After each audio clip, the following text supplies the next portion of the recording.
back. I'm Kim Bailey. She's Juliana Osborne, and this is Inside Exec. We're continuing our discussion with Nancy Giordano. This is part 3, and this time we're going to take a little glimpse into Nancy's future, or how she sees the future. We're going to look at emerging leaders. Go back to the idea that the next lot of leaders coming through are faster at consuming information, making those judgment calls, all those sorts of things. What excites you about that emerging leader group? Well, if you're talking about it, so there's those who are currently in roles now that if you want to call leadership roles. So I talk a lot about the book is really about how visionary leaders play bigger. It tells tons and tons of stories and gives lots and lots of examples of people who are currently in business who are taking the higher road and are making really phenomenal business decisions that we could all be proud of, but also meeting the bottom line. Like these two things are not in any way at cross purposes to one another. And frankly, the more you take care of people around you, the better your profitability is. You know, the more you're able to think about these technologies in a very responsible way, the faster your company will grow, more people will want to work with you. That's part of it. You'll attract the right talent. You'll be able to attract the investors. You'll be able to attract the customers. Like this is how the game will be played moving forward, right? Trust will be a really, really key part of it. So I think there's current leaders that I'm very excited about that I think can be really good and encouraging role models, and across startup companies as well as ones that have been around for 800 years, right? Ones that are teeny tiny versus ones that are giant postal services. Like in Norway, Norway Post was considered the most innovative organization inside the entire country. Like in the United States, that seems implausible. So there's no excuse really that anybody can do this. But I think that when you see younger people emerging, what you're seeing is actually a much more care for the system, right? They care much more about the planet. This is actually the biggest existential threat in their lifetime is climate stability. They care more for each other and about fairness and about building systems that are less biased. I think they will hopefully use these technologies well. Although I've also met plenty of people in their young 20s who see the system now and are really worried. They're like, we're trying to hack the brain like a technology and not realizing that it's actually, a part of our social system. It's not something that's just a technology to be hacked. And so they can actually see some of the dangers, and hopefully they don't feel empowered yet to address them, but at least I love that they're more sensitive to it and that they can actually see that that's not okay at such a young age. I'm very, very encouraged by it. And so my message actually to young people is that the future actually can be extraordinary. We all have a place in it. They're not going to be left out of it, and that their voice really, really matters. 52% of the world's population is under 30.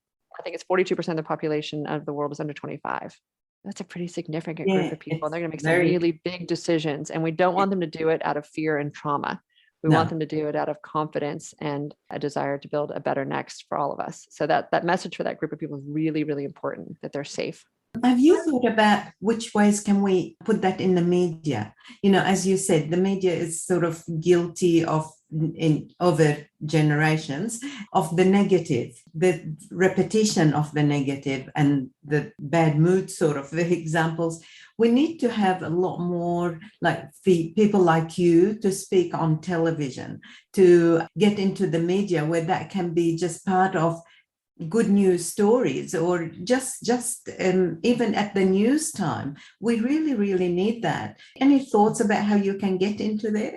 Well, I think part of it is recognizing which media are these young people using. So I think the question is, who are we trying to go for? I have a 24-year-old son who spends all his time on Reddit. He hasn't tuned into a newspaper, magazine, or anything that's not in that world. Twitch, whatever his worlds are, he gets his news very fast. It's interesting. We travel together a lot. When we do, he has almost like this information layer that comes on over wherever it is that we are. He just completely sort of is all. I don't explain it. He's multitasking with whatever's happening in the world of Reddit with whatever's happening in the real world that we're in. And when we end up with, augmented reality hardware of some sort or another, it's going to be really fascinating to see how they integrate this kind of information so quickly and how they process what is valuable to them or not about a product, about an experience, about a service. So I do think that part of what makes Reddit so attractive is that they're not listening to a pundit, they're listening to each other. Right. And one of the really interesting things is when you ask a young person about how to learn something, they go to YouTube. And they learn it from their peers, or they learn it from someone who's even younger than they are. They are not looking at the older person as the authority in any way and anymore, which I think is actually quite extraordinary. And doesn't mean that they don't, respect older people, but it's not like where they're going to learn something new. So I do think that that's encouraging. I thought it was interesting, again, in the United States, one of our most provocative senators went into the gaming world and would spend time again on Twitch or in various kinds of communities talking to young people and reaching them in that way. So I think being more sensitive to where they are is thoughtful. Yeah. You know, for me, I started again the Femme Futurist Society just when COVID hit to be able to get more women's voices into the conversation. I was so frustrated that when we talk about the future, we always laud the work of men. We quote the innovativeness of men. We tell stories of history of men, and all of these are areas where plenty of women have thrived and had huge contributions, and where we need to actually also ensure that women are funded for some of their ideas, because otherwise the productivity is going to continue to be generated by a very, very small group of white men. And we really need to be more diverse in that. And as we've had these interviews, I think, oh my gosh, podcasts become an interesting, way to do this. I would love to have a Netflix special where you get to hear these 10 out of the 25 women that we've interviewed. If you just listen to what they had to say, you'd all feel better. Yeah. It's an amazing group of women who are out there who are building the future with heart, with creativity, with ingenuity, with a real understanding of how these technologies work and the role that they play in everything from governance to organizational structure to education. I'm very inspired by those. And so that's why I think I carry as much hope. I get to be with the people who are building the future all day long. And I make that a priority in my life. And so how do we get, to your point, they're thinking more? I always want to build a conference, like move on from TED and create the Build a Better Next conference. We get to see the stories of people who are actually doing it. Yes. So I'm with you. I don't know, but I appreciate even having this opportunity to talk to you all, because I feel like that becomes a place for, a little bit more of this, the good virus. And it's probably not a word we can use anymore, but get shared and transferred. I think it's funny, a little bit of optimism goes a long way. Yes. People just need something where they feel as, oh, wait a second, it's not all destruction. And back to what we said before, breakdowns create breakthroughs for the people who are able to see that potential, right? Breakdowns just become scary for the people who don't see that it's possible to thrive after that. And so we just need to build that capacity for people. It's not one we've had to learn much before. And so we're building it. It's great. I'm very encouraged. Yay! Makes me feel better. I think it's fun for me to have these conversations too, because I live in it, but I forget to talk about it sometimes. And so I get revved up by it too. So thank you for the time and being able to dive into it. I mean, there's a lot, right? There's a lot that we need to sink into, but even if you just start with just a little bit of curiosity here, it starts to naturally grow in whatever direction it's supposed to, and trusting that is exactly where you're supposed to be, I think is critical. Can we just, as a final discussion, talk a little bit about the future, in inverted commas? We are going to have a population that is aging and around for much longer, significantly longer than believe at this point in time. I intend to be. I keep telling my children I'll be around at least 125 minimum. Are we supposed to pick an age and then aim for that? Isn't that? I mean, exactly. It's so funny. And I usually do actually up mine by 5 years every time I say it. So maybe I should say 130 today. Yeah. Yes, I had this conversation at the weekend with the other person here, and he's made a decision about, that there was a calculation of what the age was. That's 200 and something. And I just looked at him and said, I just don't think about it. I'm just going to be here. There's no point. And that's actually really interesting. We did a study on the future of health for a client, and we really looked at it from health and wellness to optimization to augmentation to something in between. I forgot what it was. And then it was, immortality. Yes. Like, what does immortality look like at some point, if I can download my consciousness, or if I can take all the conversations that have now been recorded and I can create a digital avatar of you and still sort of have you in my life, which this person named Richard Boyd has done and will continue more and more will continue to do. And at some point, is there weirdly, and this sounds so morbid, but like just a kill switch where you go, I've had enough. You've got enough of me to continue, you'll still get my good advice for years to come. I don't know what that will all look like. And that's the kind of stuff that'd be fun to explore in another book. Just when you take this stuff really far out, what does that look like? But Kim, is there another question you had about how we deal with the interim in between? How do we deal with the population of this many people on the planet that are aging? Is that where we're going? Yes. How do you maintain that knowledge base and continue to share that knowledge base when the parameters of how it is shared change so quickly? And so that's actually a really interesting question. So when I was working for an artificial intelligence company years ago, one of the key assignments was how to try and download all this information that an expert would have gotten, let's say on an oil rig, over just the course of having done it for 40 years.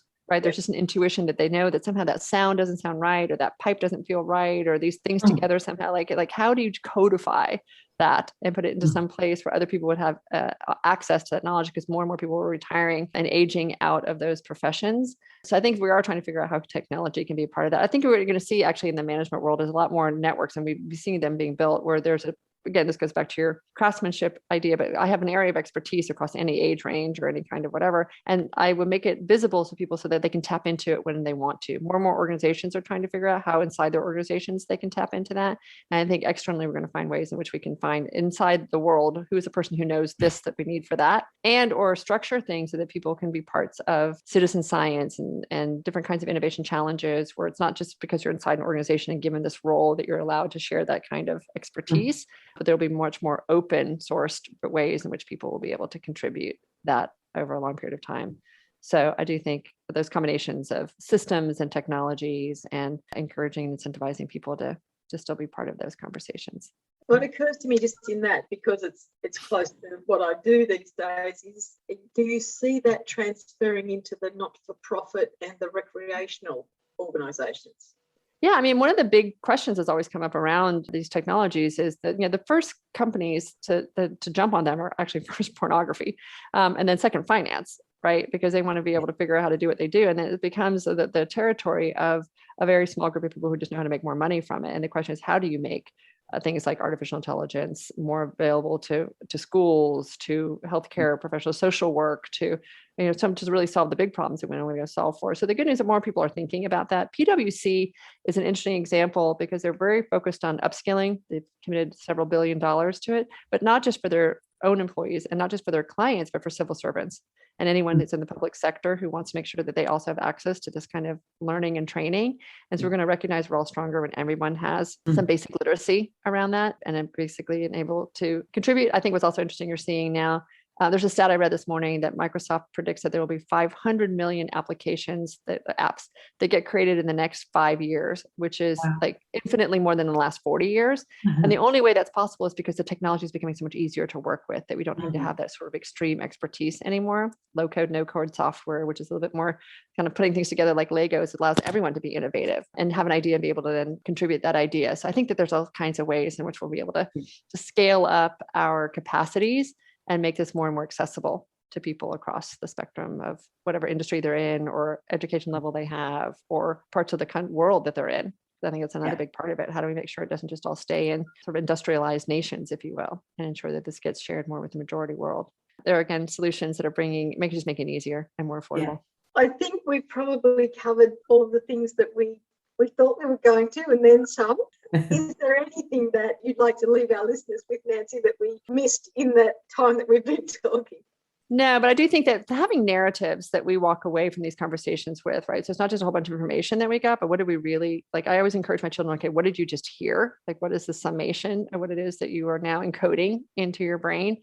And into your your soul, your understanding of how the world works. And so I guess my message, I hope that people take away from this is in a really extraordinary time. It is going to shift exponentially, but there are ways to be very well prepared for it. And that if we can bring the right intentionality to it and build the right ecosystem, not the right, but spend the time investigating and cultivating the ecosystems of support, we will have just the most extraordinary opportunity to build the world that we want to see. And I invite everyone to be part of that thinking in that way of building. I can't, again, express how exciting I think it is to be in this world where all these technologies and all these systems are going to work in coordination together to shift and change a whole bunch of things that we should have addressed a long time ago that we didn't know how. Complexity is our friend. I can tell you it must be part of your persona, because whether people see you or whether they just hear you, they will feel that excitement. Yeah. It's wonderful that you have been with us today. Good. Well, because again, I think it's really important that we believe that. If we believe that, we will build that, right? And if we don't believe that, we will cower and a lot of potential will be squandered. And I think that would be such a shame. So let's not do that. Let's all get out there and play our part. So much for your time and your expertise and sharing all of that with us. We will put the links so that people can get the book and they can read all of the other chapters that we haven't been able to cover today. We actually have a website that is also, if you just go there and play around on that, there's some videos and things that make it so at least you can dive in, even if you don't have time to read the whole thing, but just get familiar with the thinking and be surrounded by people who are as inspiring, if not more so, around these conversations. That was wonderful. I really, really enjoyed this. Thank you from me as well for the interview. Thank you so much. We will leave our conversation there with Nancy. I'm Kim Bailey. She's Juliana Osborne. We've been talking with Nancy Giordano. Well, we've been listening to Nancy and texting every now and then, but we've had a wonderful time with Nancy. So we thank her very much and this is Inside Exec.